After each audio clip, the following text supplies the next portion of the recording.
Hi guys, it's Miss Checka. I've got holes. I hope everybody had a really nice weekend.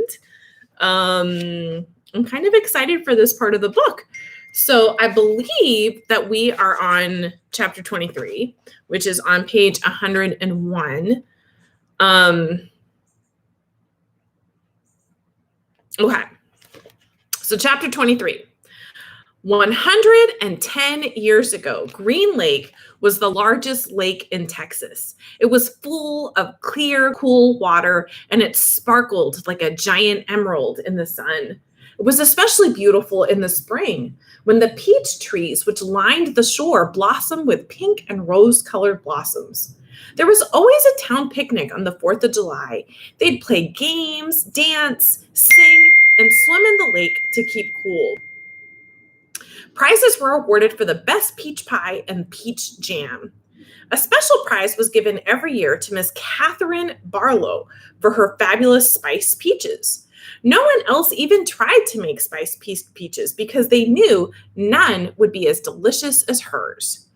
Every summer, Miss Catherine would pick bushels of peaches and preserve them in jars with cinnamon, cloves, nutmeg, and other spices she kept secret. The jarred peaches would last all winter. They probably would have lasted a lot longer than that, but they were always eaten by the end of the winter. It was said that Green Lake was heaven on earth, and Miss Catherine's spiced peaches were food for the angels. I don't even like peaches, and this sounds delicious.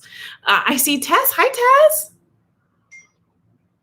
Catherine Barlow was the town's only school teacher.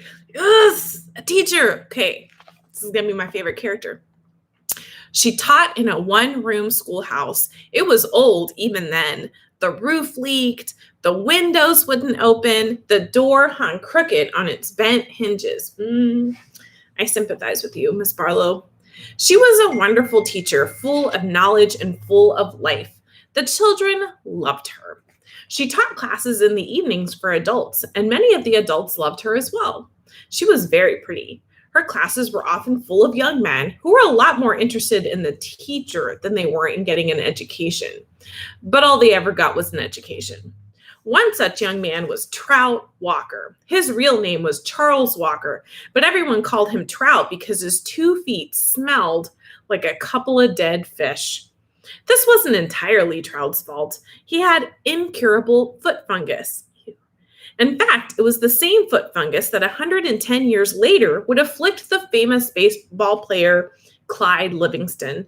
But at least Clyde Livingston showered every day.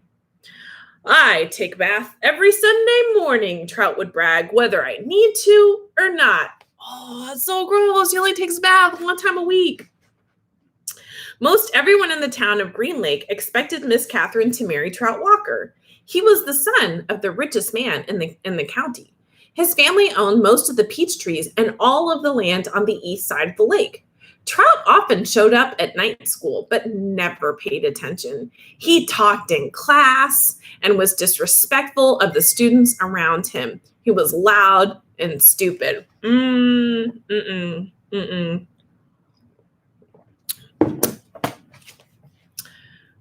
A lot of the men in town were not educated. That didn't bother Miss Catherine. She knew they'd spent most of their lives working on farms and ranches and hadn't had much schooling. That's why she was there, to teach them. But Trout didn't want to learn. He wanted to be proud of his stupidity. How'd you like to take a ride on my new boat this Saturday? He asked her one evening after class. No, thank you, said Miss Catherine. We've got a brand new boat, he said. You don't even have to row it. Yes, I know, said Miss Catherine. Everyone in town had seen and heard the Walker's new boat.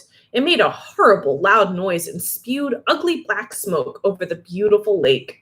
Trout had always gotten everything he ever wanted. He found it hard to believe that Miss Catherine had turned him down. He pointed his finger at her and said, "No one ever says no to Charles Walker." "I believe I just did," said Catherine Barlow. You know what? I'm getting big Belle and Gaston vibes from Miss Barlow and Trout Walker. But yeah, it's not fun when your parents tell you no, but you can kind of tell people who have never been told no, right? Okay, so chapter 24, page 104. Stanley was half asleep as he got in line for breakfast, but the sight of Mr. Sir awakened him. The left side of Mr. Sir's face had swollen to the size of half a cantaloupe. There were 3 dark purple jagged edges running down his cheek where the warden had scratched him. Do you remember that she had the rattlesnake venom nail polish? The other boys in Stanley's tent had obviously seen Mr. Sir as well, but they had the good sense not to say anything. Stanley put a carton of juice and a plastic spoon on his tray. He kept his eyes down and hardly breathed as Mr. Sir ladled some oatmeal-like stuff into his bowl. He brought his tray to the table. Behind him, a boy from one of the other tents said, "Hey, what happened to your face?" There was a crash. Stanley turned to see Mr. Sir holding the boy's head against the oatmeal pot. "Is there something wrong with my face?" The boy tried to speak, but couldn't. Mr. Sir had him by the throat. "Does anyone see anything wrong with my face?" asked Mr. Sir as he continued to choke the boy. Nobody said anything. Mr. Sir let the boy go. His head banged against the table as he fell to the ground. Mr. Sir stood over him and asked, "How does my face look to you now?" A gurgling sound came from out of the boy's mouth, and then he managed to gasp the word, "Fine, kind of handsome, don't you think?" "Yes, Mr. Sir." So let's just discuss Mr. Sir for a little minute. Because, the kids did steal his sunflower seeds, right? I mean, those are his sunflower seeds. The kids stole them. There's no excuse for it. And the warden, scratches him, and he gets this huge painful thing. So on the one hand, you kind of want to feel sympathetic for him. But Mr. Sir does something which is very common, unfortunately, which is somebody wronged him, right? Like with the sunflower seeds. Somebody bullied him, like the warden. And so that makes him so angry that he has to turn around and bully everybody else, but 10 times more, right? This kid didn't realize, what had happened. It's rude to ask, what happened to your face, but not on the level of this adult man is going to shove this kid's face into, oatmeal. So, this is one of those things of, yeah, sometimes stuff happens to us that is actually legitimately that was bullying or that was cruel or that was, your stuff gets taken, but that doesn't make it okay to turn around and bully somebody else who's smaller, younger, can't fight back, right? So, making some poor choices, Mr. Sir. You can't be picking on kids. Out on the lake, the other boys asked Stanley what he knew about Mr. Sir's face, but he just shrugged and dug his hole. If he didn't talk about it, maybe it would go away. He worked as hard and as fast as he could, not trying to pace himself. He just wanted to get off the lake and away from Mr. Sir as soon as possible. Besides, he knew he'd get a break. "Whenever you're ready, just let me know," Zero had said. The first time the water truck came, it was driven by Mr. Pendanski. The second time, Mr. Sir was driving. No one said anything except, "Thank you, Mr. Sir," as he filled each canteen. No one even dared to look at his grotesque face. As Stanley waited, he ran his tongue over the roof of his mouth and inside his cheeks. His mouth was as dry and as parched as the lake. The bright sun reflected off of the side mirror of the truck, and Stanley had to shield his eyes with his hand. "Thank you, Mr. Sir," said Magnet as he took his canteen from him. "You thirsty, caveman?" Mr. Sir said. "Yes, Mr. Sir," Stanley said, holding his canteen to him. Mr. Sir opened the nozzle and the water flowed out of the tank, but it did not go into Stanley's canteen. Instead, he held the canteen right next to the stream of water. Stanley watched the water splatter on the dirt, where it was quickly absorbed by the thirsty ground. Mr. Sir let the water run for about 30 seconds, then stopped. You want more? He asked. Stanley didn't say anything. Mr. Sir turned the water back on, and again, Stanley watched it pour onto the dirt. There, that should be plenty. He handed Stanley his empty canteen. Stanley stared at the dark spot on the ground, which quickly shrank before his eyes. Thank you, Mr. Sir. Yeah, so Mr. Sir is kind of showing his character. So not only did he pick on this poor kid in the cafeteria, but he also is taking out his revenge on Stanley for the sunflower seeds, right? So it's pretty vindictive. Chapter 20. I'm sorry about all the dinging. I'm getting text messages. Chapter 25. This is page 107. There was a doctor in the town of Green Lake 110 years ago. His name was Dr. Hawthorne. And whenever people got sick, they would go see Doc Hawthorne. But they would also see Sam, the onion man. Onions, sweet, fresh onions, Sam would call, as he and his donkey, Mary Lou, walked up and down the dirt roads of Green Lake. Mary Lou pulled a cart full of onions. Sam's onion field was somewhere on the other side of the lake. Once or twice a week, he would row across the lake and pick a new batch to fill the cart. Sam had big, strong arms, but it would still take all day for him to row across the lake and another day for him to return. Most of the time, he would leave Mary Lou in a shed, which the walkers let him use at no charge. But sometimes he would take Mary Lou on the boat with him. Can you imagine having a donkey and then you take it on the boat with you? That would be fun. Actually, I don't know if that would be fun, but it would be a little wild. Sam claimed that Mary Lou was almost 50 years old, which was and still is extraordinarily old for a donkey. She eats nothing but raw onions, Sam would say, holding up a white onion with between his dark fingers. It's nature's magic vegetable. If a person ate nothing but raw onions, he could live to be 200 years old. Sam was not much older than 20, so nobody was quite sure that Mary Lou was really as old as he said she was. How would he know? Still, nobody ever argued with Sam. And whenever they were sick, they would go not only to Doc Hawthorne, but also to Sam. Sam always gave the same advice. Eat plenty of onions. He said that onions were good for the digestion, the liver, the stomach, the lungs, the heart, and the brain. If you don't believe me, just look at Mary Lou here. She's never been sick a day in her life.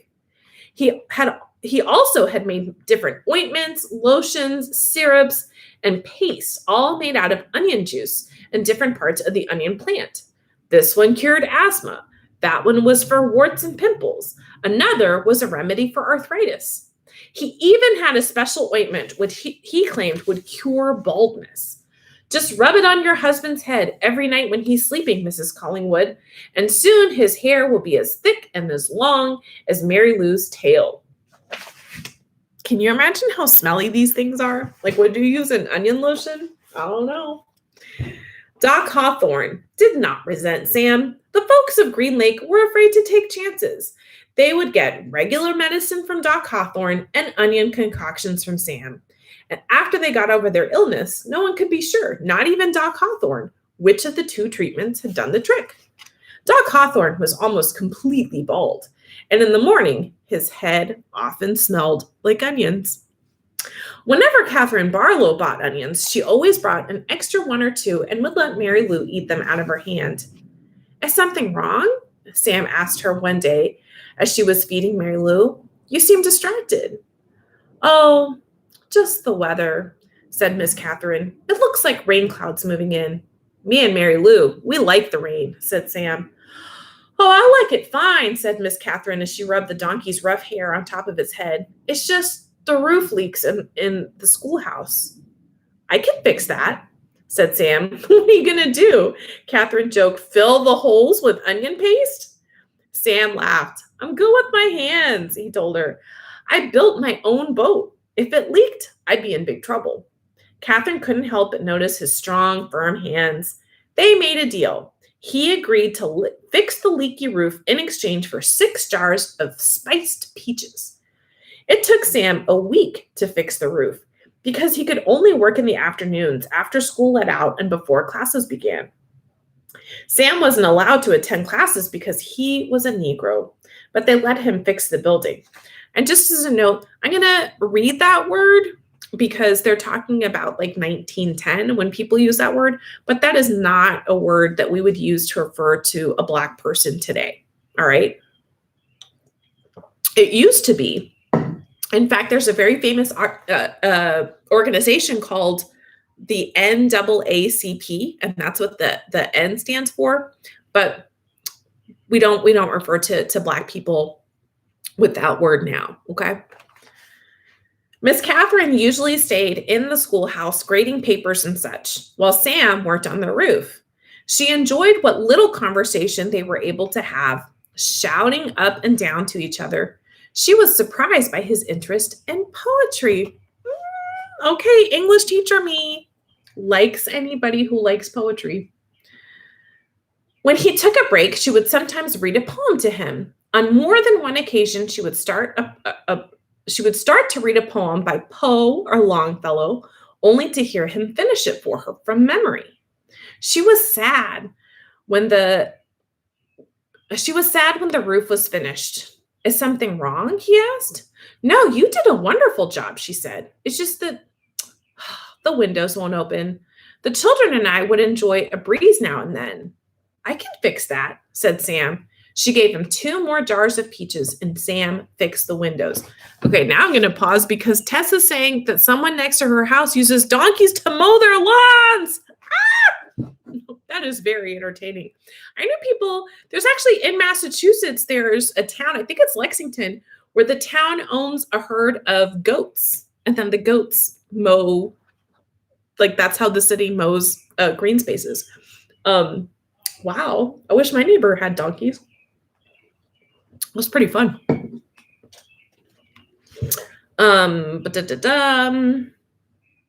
Okay. It was easier to talk to him when he was working on the windows. He told her about his secret onion field on the other side of the lake, where onions grow all year round and the water runs uphill. When the windows were fixed, she complained that her desk wobbled. I can fix that, said Sam. The next time she saw him, she mentioned that the door doesn't hang straight, and she got to spend another afternoon with him while he fixed the door. By the end of the semester, Onion Sam had turned the old rundown schoolhouse into a well-crafted, freshly painted jewel of a building that the whole town was proud of. People passing by would stop and admire it. That's our schoolhouse. It shows how much we value education here in Green Lake. The only person who wasn't happy with it was Miss Catherine. She'd run out of things needing to be fixed. So this is so sweet, right? She keeps coming up with things for him to fix, and he keeps like fixing things. And why is that, guys? Because they like each other. They're looking for excuses to spend time with each other. That's really sweet. Oh, but now everything is fixed. She sat down at her desk one afternoon, listening to the pitter-patter of the rain on the roof. No water leaked into the classroom, except for the few drops that came from her eyes. Onions, hot, sweet onions, Sam called out on the street. She ran to him. She wanted to throw her arms around him, but couldn't bring herself to do it. Instead, she hugged Mary Lou's neck. Is something wrong? He asked her. Oh, Sam, she said, my heart is breaking. I can fix that, said Sam. She turned to him. He took hold of both of her hands and kissed her. Because of the rain, there was nobody else out on the street. Even if there was, Catherine and Sam wouldn't have noticed. They were lost in their own world. At that moment, however, Hattie Parker stepped out of the general store. They didn't see her, but she saw them. She pointed her quivering finger in their direction and whispered, God will punish you. Dun, dun, dun. Okay, so we're going to stop there and start on chapter 26 tomorrow and find out like what the consequences are that the town has seen Miss Barlow and Onion Sam. I don't know. I don't know, guys. So have a good afternoon. Eat something delicious and don't be like Mr. Sir. That's terrible. All right. Bye, guys. I see you tomorrow.